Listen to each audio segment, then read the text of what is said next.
नमस्कार. आताची सर्वात मोठी आणि धक्कादायक बातमी भिवंडीहून समोर येतेय. भिवंडी तालुक्यातील मानकुली नाका परिसरात दापोडे पाईपलाईनजवळ पेट्रोल पंपाच्या शेजारी असलेल्या हरिहर इंडस्ट्रियल इस्टेटमध्ये भीषण आग लागली असून या आगीने अक्षरशः तांडव केलं आहे. या औद्योगिक इस्टेटमध्ये पत्ते, बेल्ट आणि ट्रॉफी उत्पादनाचं काम सुरू होतं. मात्र अचानक लागलेल्या आगीमुळे काही क्षणातच संपूर्ण युनिट आगीच्या भक्ष्यस्थानी सापडलं. आगीचे प्रचंड लोळ आकाशात झेपावताना दिसत असून काळ्या धुराने संपूर्ण मानकुली परिसर व्यापला आहे. आगीची तीव्रता इतकी प्रचंड आहे की दूरवरूनही धुराचे लोट स्पष्टपणे दिसत आहेत.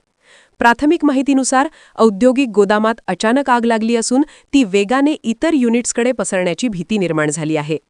घटनेचं गांभीर्य ओळखून तत्काळ प्रशासन सतर्क झालं आहे. आगीची माहिती मिळताच भिवंडी, कल्याण आणि ठाणे येथून अग्निशामन दलाच्या अनेक गाड्या घटनास्थळी दाखल झाल्या असून आगीवर नियंत्रण मिळवण्यासाठी शर्थीचे प्रयत्न सुरू आहेत. अग्निशामन दलाचे जवान जीव धोक्यात घालून आग आटोक्यात आणण्याचा प्रयत्न करत आहेत. दरम्यान आगीच्या धुरामुळे आणि संभाव्य धोक्यामुळे परिसरातील कामगार, नागरिक आणि आजूबाजूच्या आस्थापनांमधील लोकांना सुरक्षित स्थळी हलवण्यात आलं आहे. पेट्रोल पंप शेजारीच आग लागल्याने परिसरात एकच भीतीचं वातावरण निर्माण झालं आहे. सध्या या आगीत नेमकं किती आर्थिक नुकसान झालं आहे किंवा कोणतीही जीवितहानी झाली आहे का याबाबतची अधिकृत माहिती अद्याप समोर आलेली नाही.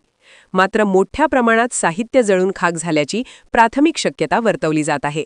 आगीचं नेमकं कारण अद्याप स्पष्ट झालेलं नाही, मात्र प्राथमिक तपासात शॉर्ट सर्किटमुळे आग लागल्याचा संशय व्यक्त केला जात आहे. संबंधित यंत्रणांकडून पुढील तपास सुरू आहे. या भीषण आगीबाबतचे क्षणोक्षणीचे अपडेट्स आम्ही तुम्हाला देतच राहू. भिवंडीहून भूमी न्यूज प्रतिनिधी सतीश पाटील, भिवडी.